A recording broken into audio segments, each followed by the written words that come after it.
Hi, this is Chris Newson. Welcome to the Root Cause Analysis podcast, where we'll take our listeners right to the heart of the important EHS issues.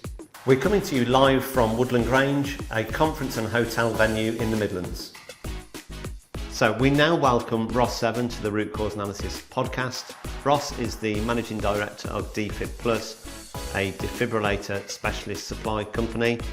And Ross sees his job now as providing people with the chance to save a life. Welcome to the podcast, Ross. Thank you, Chris. Nice to see you. So we'll start off with, as usual, some questions here. So tell us a bit about yourself and why have you chosen to focus on defibrillators?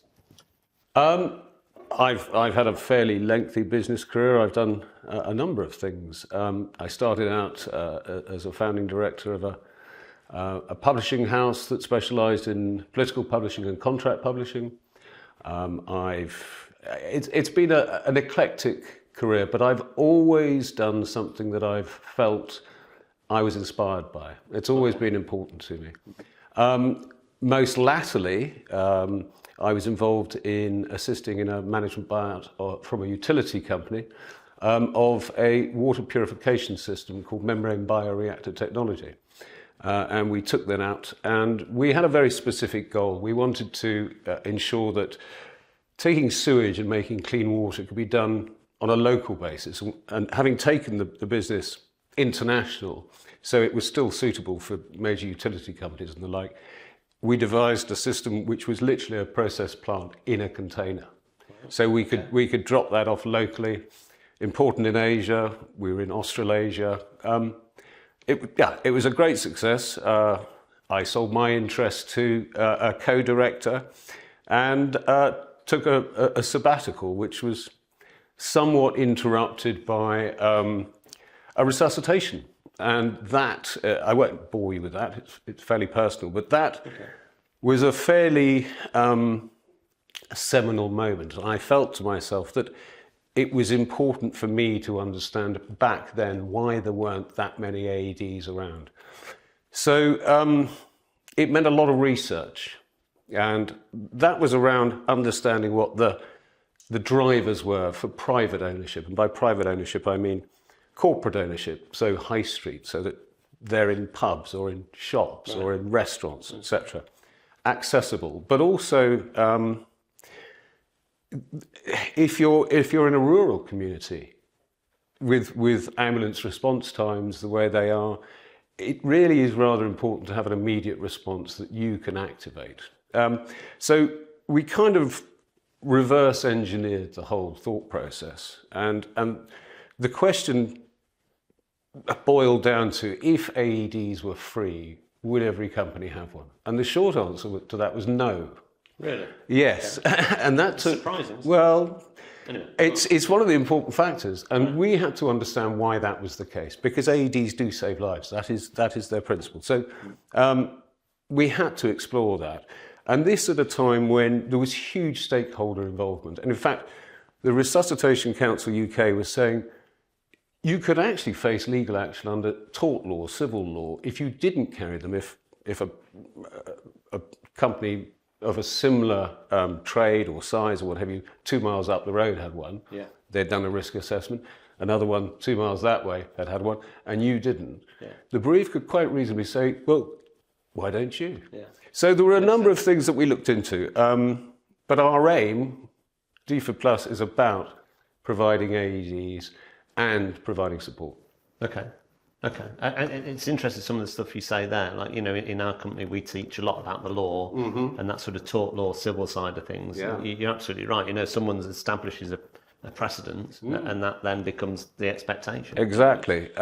Many people will know that listening to this podcast, but it's worth repeating that. It's an important consideration. You've got to keep up with the Joneses, as it were, or you get left behind.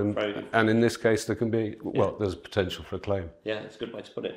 Now, one of the things you mentioned there was about being supported. So, you know, tell us more about what you mean. Well, we don't just shift boxes. Okay. If I tell you that, let me tell you what unsupported looks like in this environment. You're talking about a piece of clinical equipment which is owned by a company It's retained on company premises, it's maintained by company staff, and it's for deployment on company premises. If there is poor governance in that, such that the unit doesn't work when it's supposed to, and this, we have to remember, is an edge of life event, or potentially end of life event. Yeah. If it doesn't work and it's down to poor governance, where's the buck going to stop? So we believe it is irresponsible and inappropriate for companies to ask their staff to look after that. And there have been, unfortunately, some cases recently.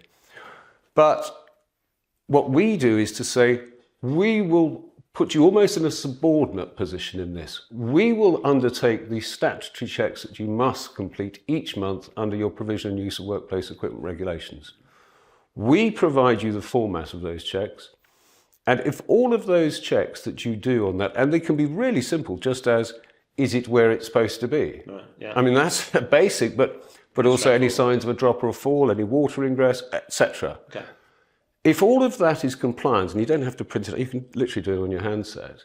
If all of that is compliant, we certificate that device. And that certification is your demonstrable best practice in duty of care. It's also more important because by being, I use the word subservient, the guardian still, and the guardian is the individual who actually looks up. If the guardian is required to do that on their own, there's a potential for problems. But by being subordinated to us and being certificated, we ring fence company and guardian from potential comeback, which can be grave. It makes sense. So a lot of our members, a lot of people watching, listening to this, will be very familiar with the pure regulations, provision and use of work equipment, and as you say there, there's a requirement in there to inspect and a requirement to maintain. And also, as you say, this is life-saving equipment. It's not. There will be no other machine. Exactly. There will be no other piece of kit in this environment which will be so significant when it's required. But of course, everybody buys a defibrillator in the hope they never have to use it. But you better make sure it's compliant and works, and it's not down to negligence. If it doesn't. Okay. It makes complete sense. And the interesting thing is it's taking this regulation, which everyone's really familiar with and gets completely, whether they think it covers, and it does, as you say, but whether they think it covers defibrillators and other things, well, AEDs does qualify, straightforward. Work equipment, right? That's very true. Okay, so if we look at the sort of, let's say, the size of the problem, I mean, just give us a bit of perspective in the UK. I think sometimes in the UK, sometimes these things are quite surprising, I think. So how many, it's a straightforward question, how many people deploy an AED in the UK each year, would you say? That information doesn't exist. Okay. Not a simple question. Well, it's not available, but what I can tell you, that in 2021, in out-of-hospital cardiac arrest, the body that overviews the statistics in England, the ambulance services throughout England received 95,153 out-of-hospital cardiac arrests, and those calls were attended. So it's a significant number. What's also important to note is that 41.1% of those were aged between 16 and 64, so of working age. Okay. So, yes, it's possibly more significant than some might imagine. Yeah. Well, I mean, I don't cover everyone, obviously, and everyone's opinion, but 95,000, you said, roughly. That number surprises me. Well, there's another age range as well. There's another startling fact, and that is that 1.4% of that were below the age of 15. Wow. Yeah, as you say, I mean that's because to me, you think defibrillators, heart attacks, and you think about that sort of, I don't know if there's any science behind this, but you think about that sort of over 60s, I don't know, maybe. Well, they are 57.5%. But cardiac arrest is not a lifestyle issue. Cardiac arrest is literally an electrical malfunction. It is as simple as flicking a switch on your wall. And that is what happens.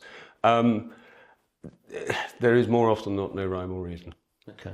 Yeah. And as you've outlined, having these devices there dramatically changes, possibly. Well, it dramatically increases. What we do know is, and this is a statistic or a statement from the Arrhythmia Alliance, that sudden cardiac arrest, unless treated immediately by CPR and defibrillation, always leads to death. So, just say that again. Sorry, boys. Sudden cardiac arrest, unless treated immediately by CPR or a defibrillator, or preferably and a defibrillator, always leads to death. Okay. Right. So without intervention, you've got no chance. That's the outcome. Yeah. There is a window in cardiac arrest which is broadly recognised of 10 minutes. So that's your ideal response time from the ambulance service. But every minute that passes without intervention, your chances of survival reduce by 10%. Okay. So at 5 minutes, it's 50-50. Yeah. I don't know many people who would suggest that they could get an ambulance to them in 5 minutes. Yeah, definitely. Yeah. And this is why we started up the Countryside Defibrillator Initiative, which we're working on with the National Farmers Union, because it's so important. Yeah. And it sounds maybe the clue's in the title of what that initiative's about, but what is that? It's creating awareness around defibrillators. Yeah. It's creating awareness about what defibrillators do, and basically that if you are in a rural community, you really need to try and resuscitate the individual who is not going to be well once they're resuscitated, but at least the chances of them going asystole, which means flatlining, is reduced. So I think this is showing us that this is a really important message for our members in particular, but everyone really. Yeah. But so if you think about employers in particular now, why should employers have a defibrillator, and why don't they? Okay. If they don't, I think everyone knows what defibrillators do. Mm-hmm. So that should be as simple as pushing against an open door. Yeah. Why they don't is more interesting. And it's so easily rectified, to be honest. The research we undertook, as I touched on earlier, said that a lot of those wouldn't. And we investigated why not. And the simple answer came back, fear. Fear of liability and litigation. Okay. Because by definition, you are at the sharp end, i.e. the edge of life, as I mentioned, termed it earlier. And you are using a piece of clinical equipment in a non-clinical environment, maintained by staff, etc., and deployed by Joe Public, a member of your staff. Yeah. There is a fear that they are exposing themselves to scrutiny. Let's put it that simply. It's so easily rectified. There is compliance that they must fulfill. There is PURE, as we've touched on. They must, under PURE, they must follow the manufacturer's guidelines at the intervals stated by the manufacturer, and then record those findings. PURE was brought in, I think it was 1998, and unfortunately that's quite loose, because it doesn't necessarily cover legal scrutiny. And what we want to do for our clients is to ensure that they are beyond reproach. And in order to do that, we cover a number of areas. I've touched on how we look after the units and then we certificate. But also, if you consider to deploy an AED in the environment that I've just covered off, you have somebody who's clinically dead. Yeah. Their heart is not working, they don't have a pulse, and their brain is getting no oxygen. It is vitally important that those people who have attended that, regardless of the outcome, once the blue lights leave, you'll probably find a huddle of between 2 and 6 people going, what on earth just happened to us? They need to be looked after, because there's a large body of evidence that shows for some this will be distressing, this event, and profoundly so, and there's PTSD and what have you. You can't leave those good Samaritans behind to have sleepless nights, and so we look after them. We do that in a number of ways, but all involving clinical psychologists and psychiatrists specialising in trauma. We've discussed this, before, and that for me, that's the unique thing that Defib Plus does. And I never thought about it before we spoke for the first time, but those people who have deployed those pieces of equipment, whether it's been successful or not, it's profoundly a life-changing experience. You'll never forget it if you do it.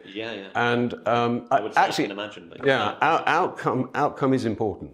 I mean, obviously, the feelings, your feelings are going to be mitigated by the end result. If somebody lives, you may be able to feel a sort of congratulatory feeling.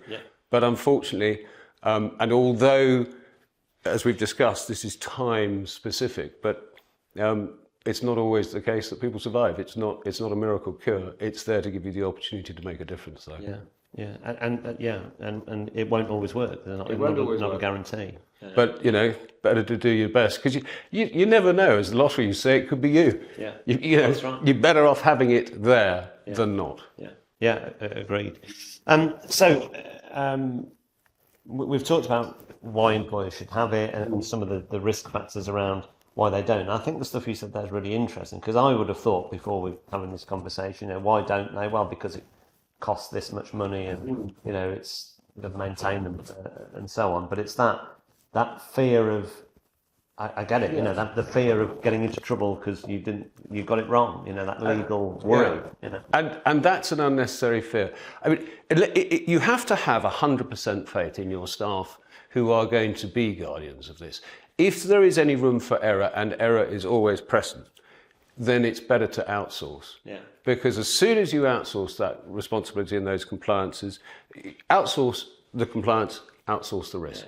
And it's important to note that if you don't do that, and you are good enough to believe that an AED is an important thing to have, you've got to make damn sure that you tell your staff who are doing it that if there is a mistake, they could be accountable. They could end up in a jury-led coroner's court, and the company could come into the same court proceedings. So yes. Okay. Look after them. If you don't outsource, look after them and make sure you do. And when we're sitting here, in cold light of day and talking about it, it's so obvious. But I don't think companies have any problem with appreciating you've got to look after their their highly priced machines that produce things. But the defibrillator, we just perhaps as industry don't think about it in the same way, maybe. But you've explained why we should. So let's look at numbers again. It's always entertaining. So if we do a straight comparison, if we can, how much does a defibrillator cost per year? Do you think, and how does it increase survival rates? If we could do that cost benefit. Okay, so the unit cost of an AED is between £1,000 and £1,600. Cheaper from us with the make discount. We apply a two-tier system to our support service and maintenance. Tier 1, which is the all singing, all dancing, means that if you buy your AED from us, we will replace that unit free of charge to you, or however many units, free of charge to you at the end of the manufacturer's warranty. So you never have to go to the capital cost again. It also means with management change or whatever it may be, or even government change or whatever, you will have an AED if you continue to want to have it looked after. Okay, so you buy it once, and that's it? That's it. Okay, right. We also supply 2 sets of batteries during the manufacturer's warranty free of charge, and 2 sets of electrodes free of charge. It's important that we future-proof against price increases. The price of AEDs has gone up about, I think it's 32% in the last 3 years. Okay. You do not want to be without electrodes because somebody may require it. If you haven't got it and you hand it out, you're in trouble. So you contact us and we will send you new electrodes, new batteries, free of charge, couriered overnight. So you're always provided for. We will do the compliance element that I have mentioned previously. We'll register you on the British Heart Foundation circuit if you choose, and we will also supply you with the psychological support for those that deploy the unit. That will cost you £59.99 a month. Okay. And I must tell you this, it's 100% tax deductible. I'm legally bound to say this, please seek your tax advisor's advice. So that's £59.99 and then per month, per unit. And then if you just take the compliance element, which I've covered, and the psychological support element, that's £34.99. You don't get the free AED, you don't get the free hardware. It's the compliance and the mental health support. Yeah. Okay. So that's the cost element. How do they increase survival rates? We've kind of touched on this. It's safe to say if you don't have one and the ambulance doesn't get to you in a pretty damn quick time, you're in trouble. It's as simple as you're better off with than without. Yeah. Makes sense. and there are many, obviously anyone would know this. There's I guess lots of different suppliers, but this for Make UK and why we're in partnership, it's that bit that you add around the support. Yeah. And there's lots of other bits as well, but that's the well-being element, looking after staff. Taking that problem seriously is important. Yes, exactly. We don't just shift boxes. It is all about ensuring that if you're a client of Defib Plus, you have corporate peace of mind in your ownership. Because otherwise, we have to address what we discovered all those years back, that without that, it may be an obstacle to ownership. And my driver is to try and ensure that there are as many AEDs as possible out there. Obviously, there's a critical mass, but there need to be more. Yeah. It's an interesting way you did that study. Remove the cost element. They're free. What blocks people from taking them on? Yeah, I understand. So I think you've touched on this really. But typically, what does an outsourced compliance provider do? I mean, what does they don't? And I can't speak for others because we are unique in what we do.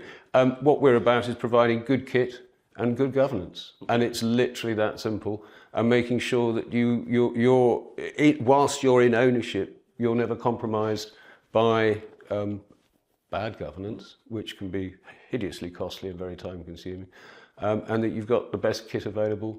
I should point out, all of the AEDs that we provide are public access defibrillators, which simply means, it doesn't mean you have to lend them out to the public or give them out to the public. Okay. It simply means that when you open them, there is full audio instructions to talk you through the resuscitation process. Right. Okay. So it's, I don't know. It's quite straightforward to you use, right? Yeah, you don't actually need training. Yeah. They're designed to be used by the untrained and uninitiated. Okay. Excellent. So you've, as well as that excellent service around the defibrillator itself, you've chosen to focus on the well-being that those that have had to deploy defibrillators. Mm-hmm. And those that are currently responsible for maintaining them. So just tell us why and how exactly. What does that look like? Okay, so for those that I'm going to give you, I can't mention names, but let me paint a picture for you, which happened quite recently. Okay. A young chap, 27 years of age, a tradesman, was in a property in the Midlands. He suffered a cardiac arrest due to external factors, and the householder went off and collected a local AED, and he took it back to the property and went to deploy the unit. The unit had no electrodes, so it couldn't be used. So when he took it back, they actually said, yes, we know that. Now that company, that guardian for that company in that store, there is now a coroner's report out, and that guardian has had to go through a jury-led coroner's inquiry. They've probably had to go through internal review on one thing and another. Yeah. That is not fair. Yeah. You can't ask, unless you thoroughly brief that individual who's probably just stuck their hand in the air and say, I'll do it, I'm the first aider. Yeah. Okay. They weren't expecting to be dragged through that process, and that is frightening. Yeah. And time consuming, and sleepless nights. Yeah. We remove that from them by being the they're the subordinate in this. We have certificated that they followed our protocols. And indeed, if you buy from us and you buy one of our units, our suppliers have satisfied our underwriters that if you fulfill the inspection criteria that we set upon you, without human error, all right of recourse rests with manufacturer. So you're bulletproof. Yeah. So we look after the guardian by removing any accountability. As far as those that deploy, we have two options available. We provide 2 one-hour sessions, and there's always more than 2 involved in a deployment because you'll need 1 to do CPR and 1 to deploy the unit. Right. Okay. But there can be up to 6. If you've got more than 6, you fail to move people on, and this is not a spectator sport. Yeah.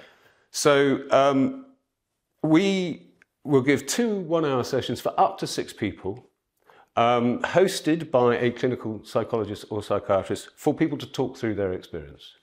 And hopefully, I use the term lance the boil of the event and to alleviate some of what they might be going through, hopefully all of what they might be going through. It's a talking therapy session. Yes.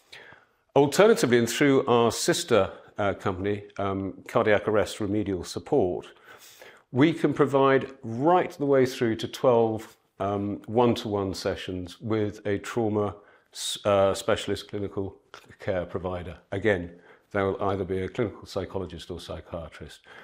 We're there to ensure that you're not left with the opinion, no good deed goes unpunished. You should not be left to cope with this on your own. Yeah. So we offer that as part of the package. In fact, we're actually, the government have provided 24,000 AEDs into schools, which means that teachers and teaching assistants and support staff now have AEDs. Well, you're going to use one in the event. We're hoping that they will understand they cannot leave them unsupported because the advice at the moment is you can seek a debrief from your local ambulance service, or you can go to your GP. So we're setting the gold standard, we believe, in support, mental health support. Yeah. Well, it sounds like it. I mean, if those are the 2 other options in the guidance, it sounds like it because, that what you've outlined is going to be much more effective. And it's specialist as well, isn't it? Specialist for trauma. For that. Yeah. Trauma, as you said. And we actually do go on, we cover death, bereavement, physical violence, threat to life events and more. Okay. But it's all about, in this instance, addressing trauma that may come from that very graphic event. And you must remember, it's a hands-on event. CPR is pretty brutal. Yeah. I mean, I'm certainly not, we're not sugarcoating this in any way. But we have, and recognising that, you have to make provision. And it's a duty of care because you can foresee that not all are going to come out of that unscathed. I tell you what I found surprising leading up to getting into partnership with our 2 organisations and our conversations today is talking to other people. You try and get a bit of background, etc., and about defibrillators, and you become more aware because you're thinking about it. So now, I leave the house and it's almost like you see defibrillators everywhere you go. There's one across the road at the shop, one at the rugby club, whatever it might be. Yeah. And you think to yourself, we all know almost instinctively that even if we're just talking about first aid, people are reluctant sometimes to even administer that because they think they're going to get into trouble if they get it wrong. With a defibrillator, people may see that it's a machine. This isn't accurate, but there's maybe even more stuff I could get wrong. And so there's that fear element there. And we need to absolve that thought by absolving the consequence. I mean, it has to be said, God forbid this was to be commonplace. It's rare that you forget, for instance, to replace your electrodes. But the problem is that room for error exists. And if you do it in-house, there's nowhere else for that, responsibility to fall. So what we say is, have them.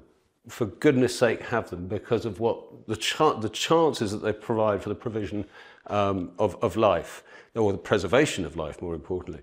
But make sure you look after them, and you've got to do that really diligently. But if you still think there's room for error, as we do, outsource that compliance and you outsource that risk. Brilliant. Well, thanks very much, Ross. I mean, I think what you've talked about today and how you've outlined everything are incredibly valuable for our members. Well, thank you. Great pleasure. As I say, I haven't sugarcoated anything there. It is also easy to fix. It's simply about ensuring that, as I say, if you're going to do it in-house and you continue and you want to retain it, please make sure that you brief your people or give them the opportunity to say, you know, can I have some support? Yeah, very brilliant. important. Fantastic. Thank you. Cheers, Ross. Thank you. A great conversation with Ross from Defib Plus today. I think defibrillators are something we're all familiar with. We either have them in our organisation or we've seen them in others. The two key important things I've taken from today, first of all, the legal requirement to have someone that is responsible for maintaining and looking after the defibrillator, and secondly, the moral imperative to look after people that have had to use them or have witnessed them being used. Hopefully, if you have a defibrillator or you're thinking about having defibrillators, you found today's conversation useful. Thanks for joining us. Hope you've enjoyed today's show. Make sure you subscribe so that you don't miss out on future episodes, and I'll see you on the next one.